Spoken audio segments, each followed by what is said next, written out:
It's 5 minutes to 12. They say when the clock strikes midnight, you can hear Madame Veronica crying. You are up for one disappointment, because nothing like that is going to happen. Well, isn't that better?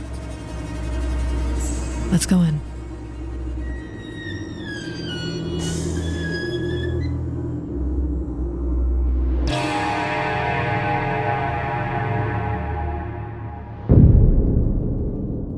Wow, this BII story is the best. I told you, when you start a story, you can't put it down without finishing it. Lena wasn't exactly what you'd call the life of the party. More like the girl who planned the party, organized the snacks by category,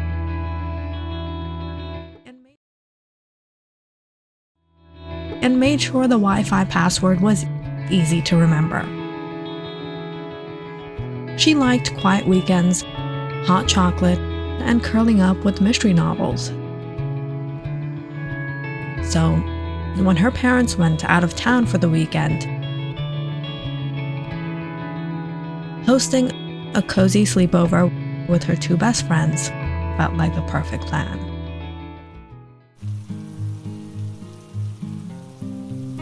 The rain poured down, like the sky had forgotten how to be chill.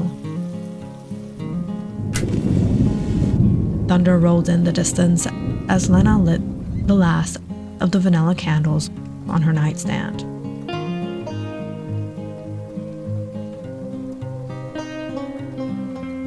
Okay, snacks? Check. Horror movies? Check. Blank Fort? Elite level. We're so surviving the apocalypse in style. Summoning ghosts in style. This storm is giving let's accidentally open a portal vibes. Please don't start. I don't need haunted vibes in my house.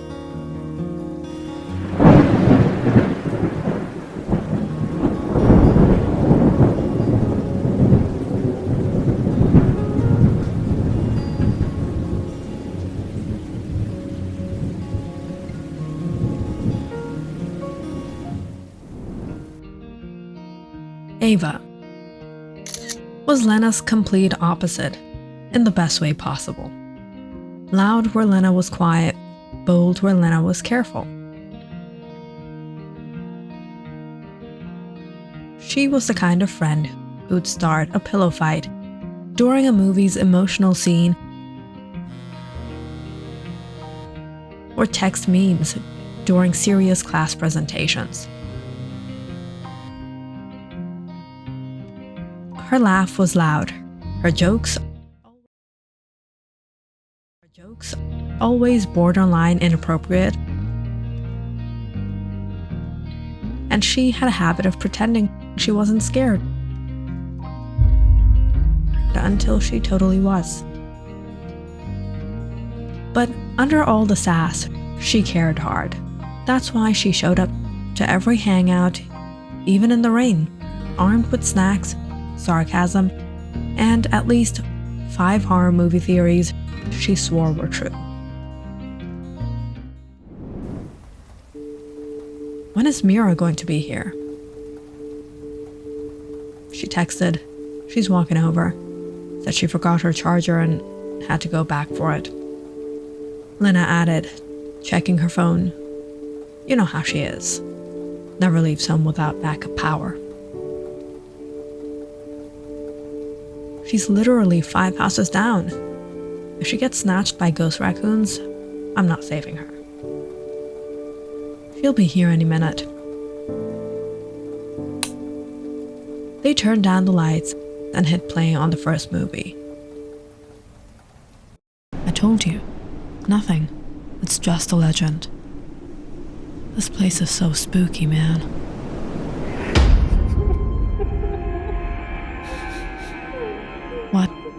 What was that? I can hear her. We must be mistaking it for something else. Let's go inside. No way. I'm out of here. Yeah, man, I'll pass. Fine, I'll go myself.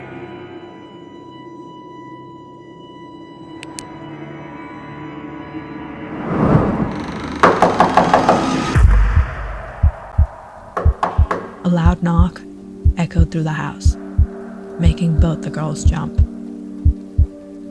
Finally,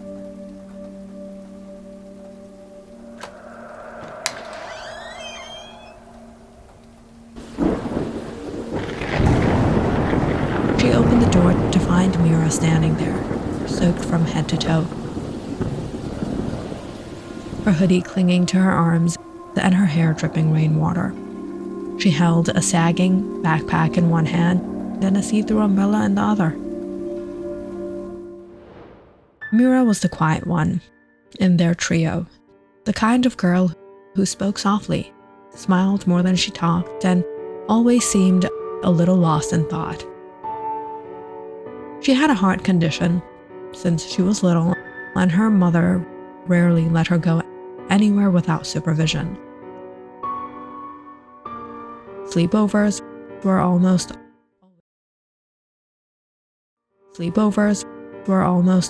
always a no, but after weeks of begging, promising to take her meds on time, and swearing she'd stay close by,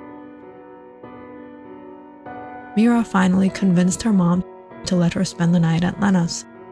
It was a big deal.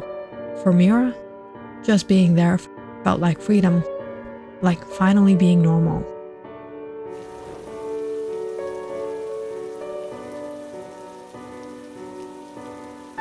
Is that a serial killer? Took you long enough. We thought the rain ate you. Sorry, I left my phone at home. Realized it's halfway and had to go back. Lena grabbed a towel from the hallway. You're literally dripping on my welcome mat. Sorry, rain came out of nowhere. Finally, the three girls were back in Lena's room, blankets piled high, popcorn bowl between them, and a BII horror movie playing low in the background. Okay, but why do horror movie people never turn on the lights? Like, girl, you hear breathing in the walls, flip a switch. Honestly, if I hear a whisper in my house, I'm turning on the lights, the blender, the Wi-Fi router, everything that makes noise. Maybe they don't turn on the lights because they already know what's there. All right. Ava clapped, grabbing an empty soda bottle. It's officially 1:33 a.m., which means it's time for the sacred sleepover tradition. Truth or dare? We're really doing this like it's 2013? Tradition is tradition. Ava spun the bottle. It landed on Lena.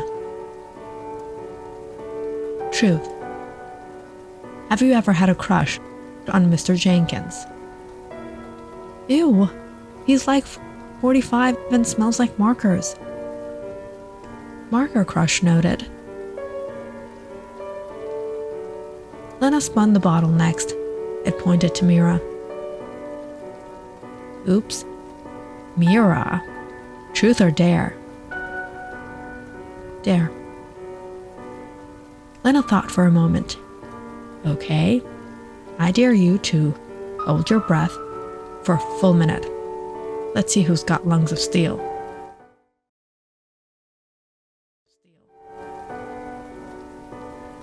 Meera nodded silently and inhaled.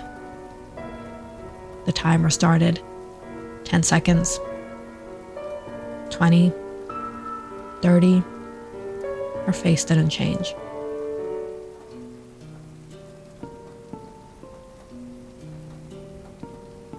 Her body didn't even twitch. 59. 60. Still nothing. Okay, you can stop now. but Meera kept holding it.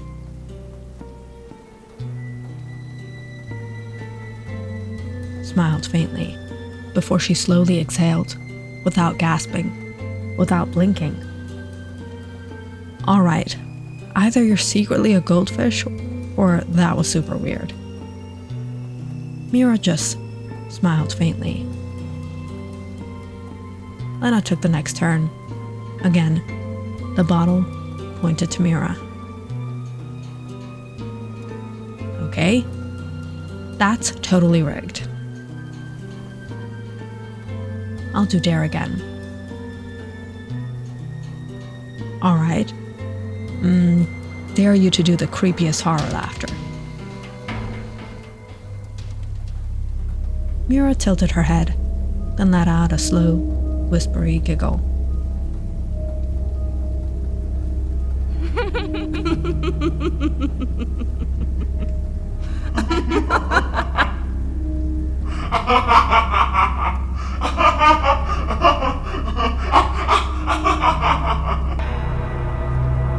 It didn't sound human. Ava and Lena both froze. Lena spun the bottle, but it was almost magnetic. To Meera again. Alright, truth this time. No more creepy dares. Meera, we're forcing you. Meera paused, then nodded slowly. Truth. What's the weirdest thing you've done lately? Meera looked down at her hands. I bought a book.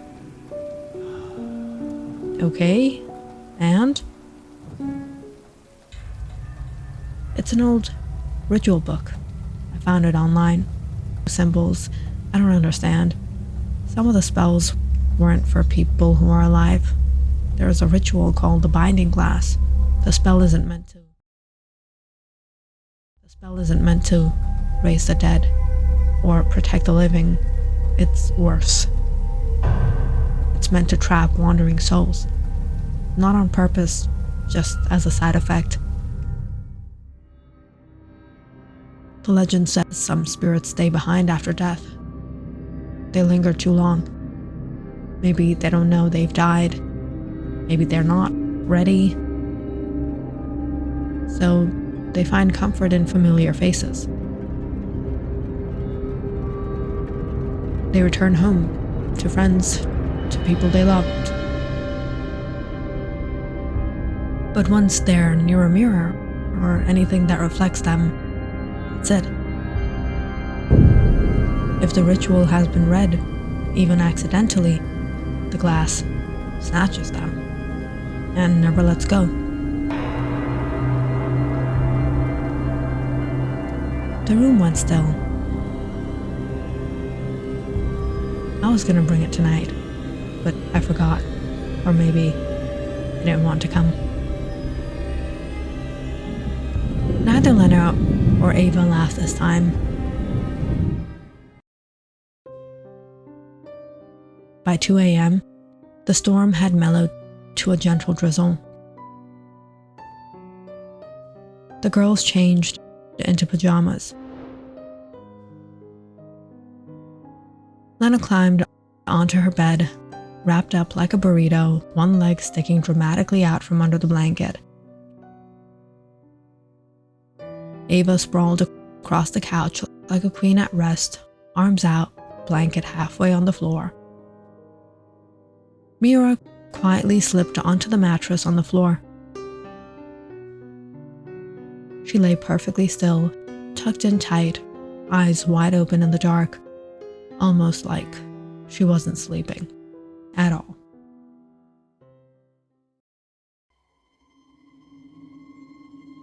The storm had quieted down.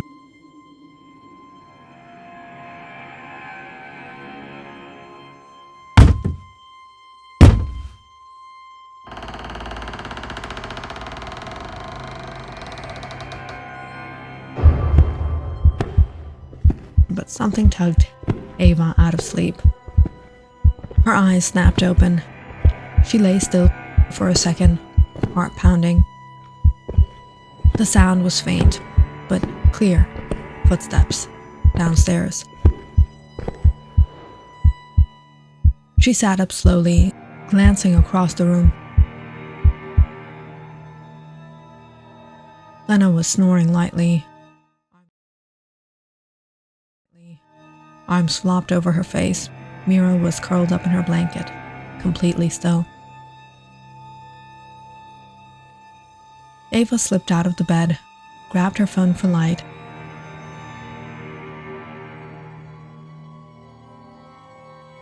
and tiptoed to the hallway. The floorboards groaned under her feet. She crept downstairs, then peeked around. Nothing. Living room, empty. Kitchen, lights off. Front door, locked. Weird. She padded back upstairs, then slid into bed. You okay? I heard footsteps, like downstairs. You're imagining it. BI stories aren't for you. Yeah, just freaked myself out, I guess.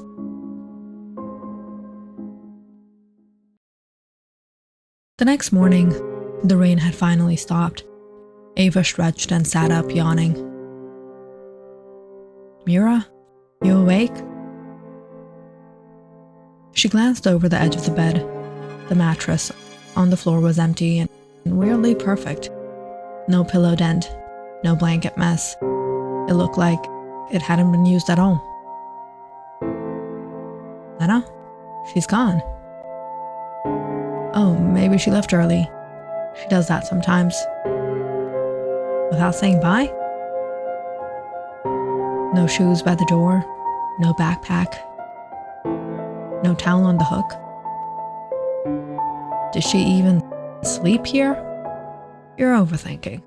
She probably left before we woke up. Ava pulled out her phone to text Meera. The message didn't send. Wait, why is her number blocked? She double-checked. Yeah, blocked. She hadn't done that. A knock interrupted the silence, sharp and sudden. Lena opened the door to find Meera's mom, eyes red and swollen. I'm so sorry to bother you girls. Meera passed away last night. She collapsed in her room. The doctor said it was sudden. Her heart just stopped. They don't know why. Ava's stomach dropped. She looked at Lena. But she was here. What do you mean? Still at home. She came. She was here all night. That can't be right. We saw her. We talked to her. We watched a movie together. They both rushed around the house, checking every corner. No shoes by the door. No soaked hoodie. Hanging in the bathroom. No toothbrush by the sink. No bag in the corner. No empty mug. Nothing.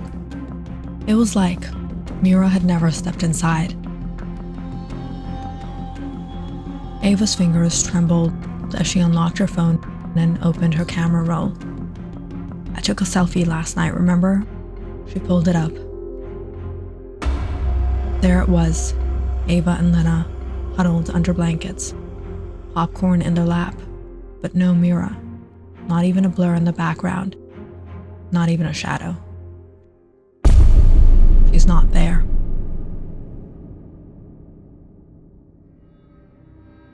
The house felt too quiet after that. Lena and Ava sat alone in her room. Her eyes wandered and froze. Behind the bedroom door, an umbrella leaned against the wall, still wet. Meera's umbrella.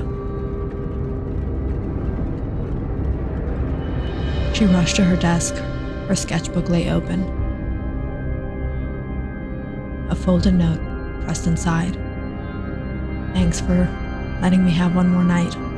I just wanted to be with you guys one last time." Outside, the storm had passed.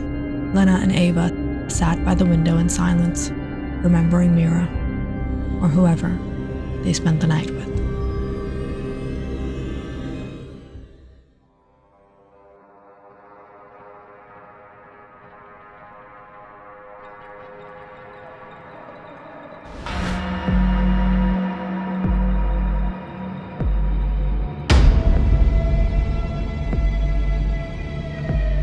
Click on the subscribe button and check out more awesome videos on our channel.